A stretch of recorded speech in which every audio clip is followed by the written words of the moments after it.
Well, we now continue our weekly Land Report segment with the American Society of Farm Managers and Rural Appraisers. Paul Burgener joins us now with the latest from his region. And Paul, thank you so much for being here. So we got to talk about these past few weeks. Boy, lots of storms, lots of severe weather. How has that impacted farms that you work with in the Plains and the Southeast? You know, we've had real fortunate. My stuff in the plains has come out pretty well.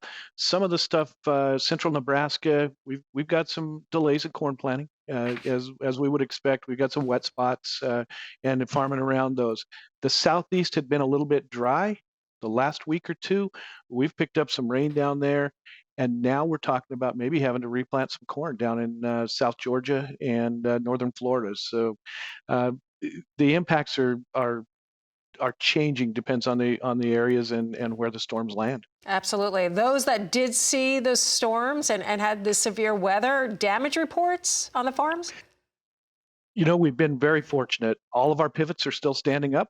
We count that as a victory with farms in 16 different states.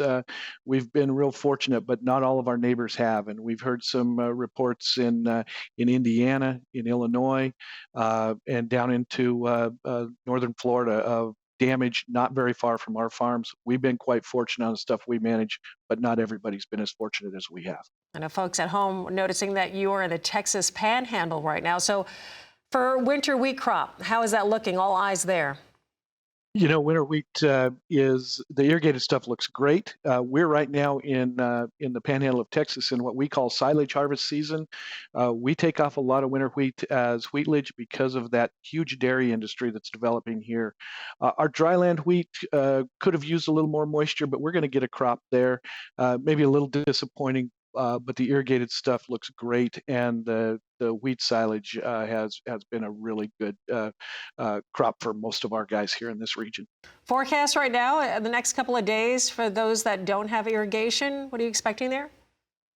We're going to be hot and dry, and so at least here in Texas, and we're headed towards harvest. I think a little too quickly. In all reality, we'd like to slow that down, cool off a little, and get some rain to finish this wheat crop. Paul, hoping it comes that way for sure. Paul Burgener, thank you so much, Paul, with the American Society of Farm Managers and Rural Appraisers.